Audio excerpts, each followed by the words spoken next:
Tá mé tusa roiíonnach. Tá agam go bhfuil a microfón go maithim se ach nach an trí a bhaint as na clúsáin seo. Fichan sin bhesín siad cuasaí in áchar agus fágan sin mé ag fána gínúmiad nuis. San bhfuil an microfón a gobar go fóil. Tá mór na tádahain sin. Aha! Tá an microfón a gobar.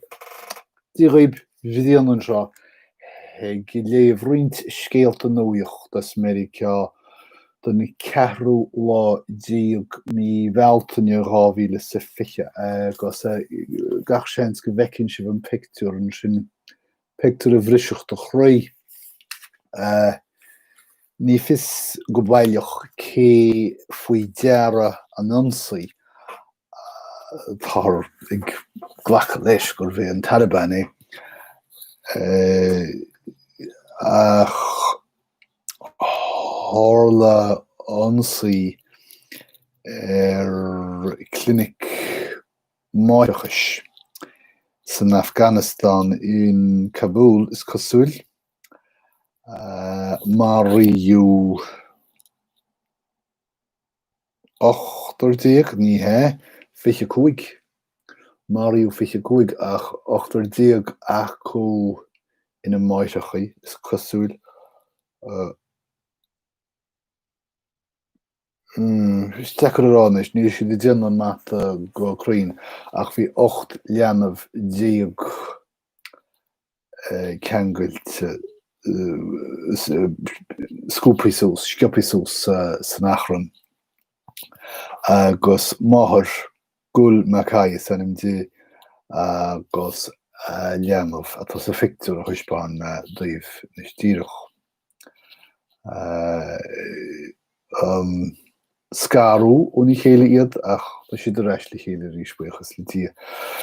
Siad a hála ná gur ansaí grúpa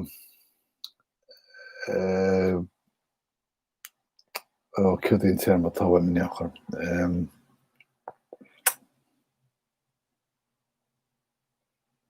Well, scéimhle thuirí, ní hééis sin an focail atá bhain ach úsáid si mé in áit nach go léile. Clinic máireachais war siad 25 agus i ní na corpa chacha agus cóirléiseachar ar na teismí normariú fóras 8 leanamh 10 sa clinic. Tá táthar ag strachailt inis na líonamh chomh fada agus is féidir atheangal in dismahuidí nó lena muinteach ar a laiad ach nach chúfásach rud é. Páistí nua bherithe agus an teirleach an sléocht seo tála bhs a ggóir. Mearfal, trí chéile ceart. Ní áit do gnághine é an Afghanistan neachar. An Stát Chiste Federálach, well, tá chathaoirleach aige, Jerome Powell, agus thug sé ráha de céadaoin go raibh geile gur na Stát Aontaithe faoi ansaí nach bhacchas a riamh nach bhfuil fasach dó sa domhan nua agus go mbeidh tann féiveachta sa bhfad gan chúnamh breise. Tá easnamh olmhóir ag a tír ach fós féin na poblachtánaiche ag seachaint athraithe leithdeacha atá an molla ag na Déanlaithe sa chógáil. Ar nó tá siad stórt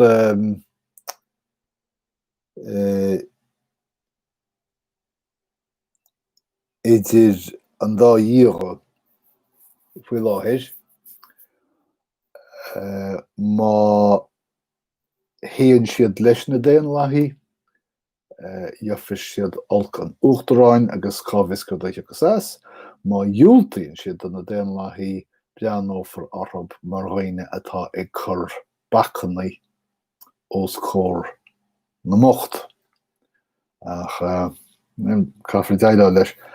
Nis tá na cínlínte feici agam faoi seo agus tá agam go bhfuil lucht na het deise I dtí an rud mórte ach níl me iomlán cinnte ceirtáisiúil seo ach go bháin gur scaoileadh Michael Flynn saor. Tar éis gur phléadáil sé ciontach gúiseannaí áirithe. Agus tá meanú éithí á chur ina lé agus tá fisrúchan an is ar bon is second go chunan cén bháisiún fágfuil me rá nachfuil me iomlán fesach ar a méid atá tarlúin seo.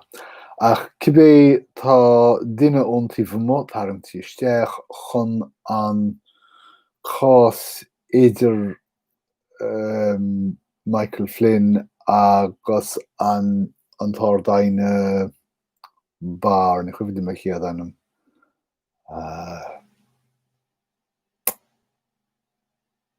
William Barr.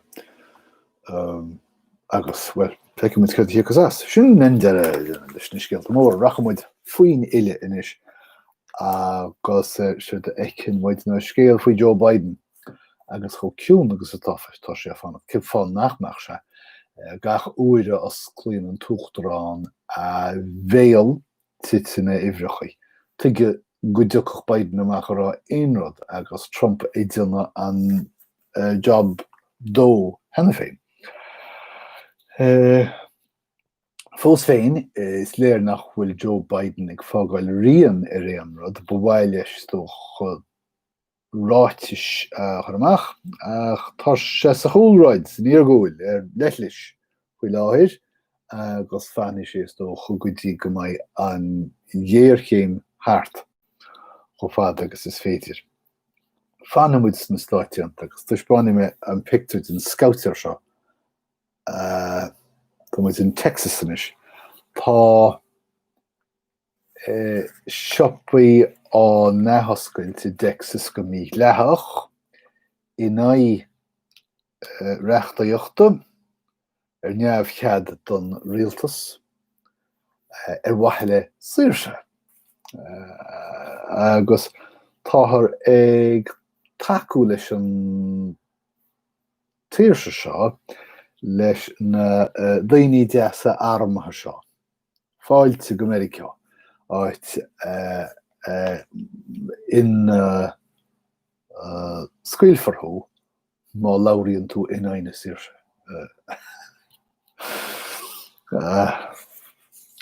Níl agam céir eile féidir am rá go bháin gur deacracht ceartaíad na daoine seo do na húdaráis agus iad de géireadh chóirsaí oscailt go cuaireamach seachas gachrad do oscailt in éon geamh bháin. Nuamhrach. Rachamuid ó Texas go nuamhrach. Rud chun labhairt faoi scéal atá chur uafáisir.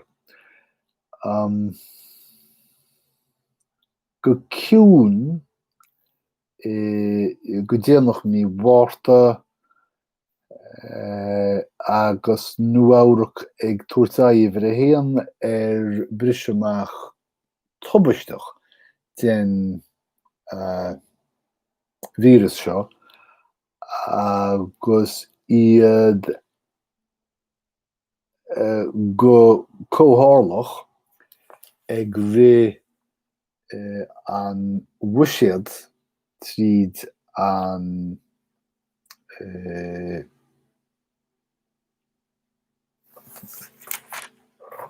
chógáil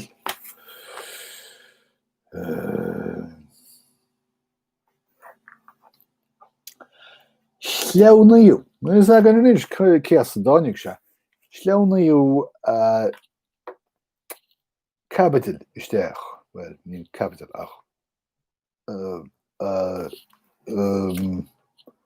Ráitis isteach ag rá ag tuairt cúdach dlitsamas, scia dlitsamas do na tithe altramas a bhí ag gníomhú I ri an ama seo. Rud chrochaí fiú domnach na tithe altramas ag gníomhú go hófásach nach Norvéidir an dlíoch orb. Úfása sé sin ar nó cé go bhfuil riontaithe altramas an sin agus iad ag gníomhú go maith. Tá sagan go maith trí sé écail in New Jersey gúil tithe altramas eile gur cuma leo faoi chláinte agus beathe na naoine antum.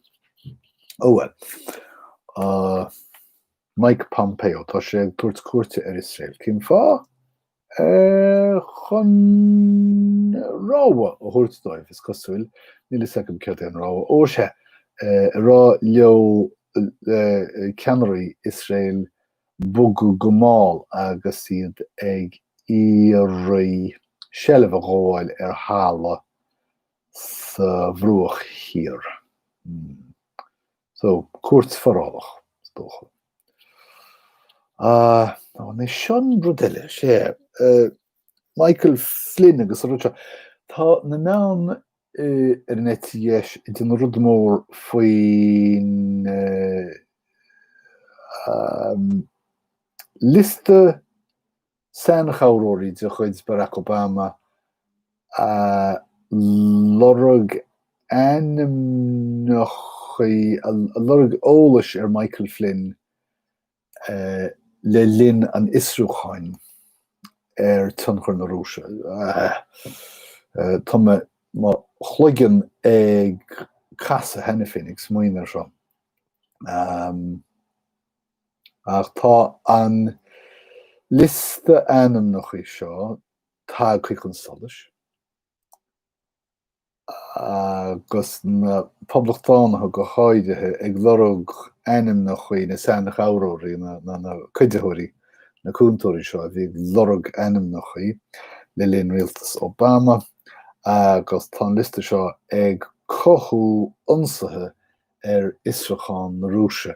De go dúir sin ní hiigim sé a cheirid. Right, tá sagh go bhfuil córas eisteach ag sna holtáchain an Uachtaránacht. Tá choláiste táthairí an. Agus tá sé tá chuí chomh leis a gcuairt Uachtarach nach bhfuil cead ag na táthairí vóta a chaithimh de aine eile má tá siad dlitse sa bheith do vóta a chaithimh do iarthóir eile. Sé sin, mar is ódaibh ní vótáiltir don Uachtarán go díreach, vótáiltir don na táthairí agus vótálan na táthairí don iarthóir haar ceannastart. Nes is toch nach tadig stoppen na dáthairí vótaí a chaithimh inai tolle an start da ma vídeo agus sa deire tá an cuairt Uachtarácht rá nachfuil cead acu le héadíanana. Níl cead acu cléanna ó bhíon an start. Wisconsin go sábhaile dtí sin. Tá an cuairt Uachtarácht sa stát sin sa réis rialachaí sábháilteachta an ghofarnóra a chur ar ceall. Ach is léir gur bhóta clúnta é seo margheall ar Amadán a chur Scott Walker isteach bliain ó hin, 2 bhíon ó hin. solar hánig an governor nuisteach ach sardag an cóba an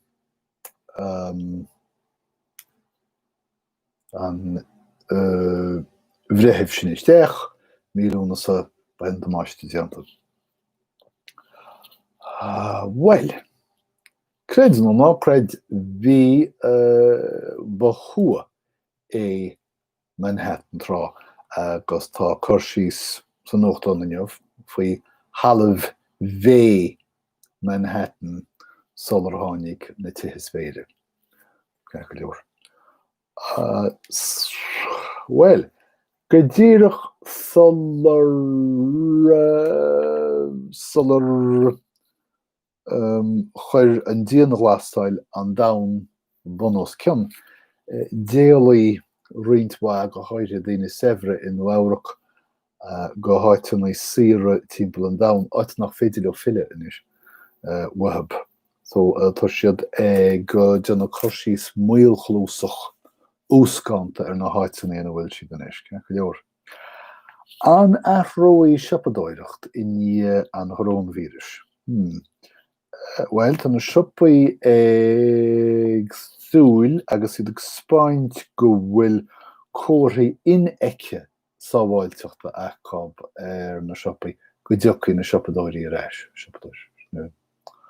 Locht.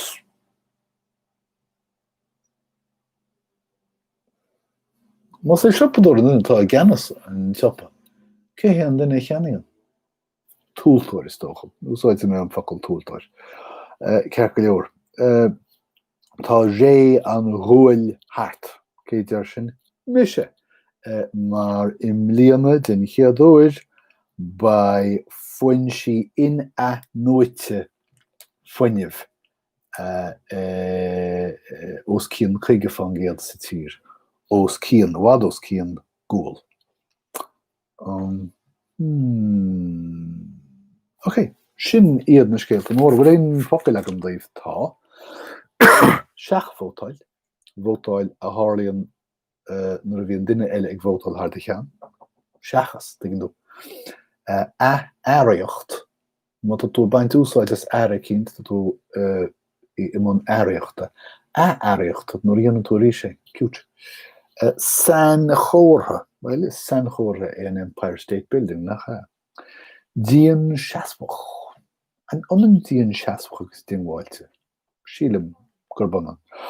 Ok, sin iad má ocla, agus sin iad miscéalta. Sin iad nuacht, don chearú lá ní bealta ní rábhile sa fiche. Súlagam gur bhain sibh úsáid as sin hagas go maiid a cainte rís sa a bhád rís. Slán, tóga gí go bugé.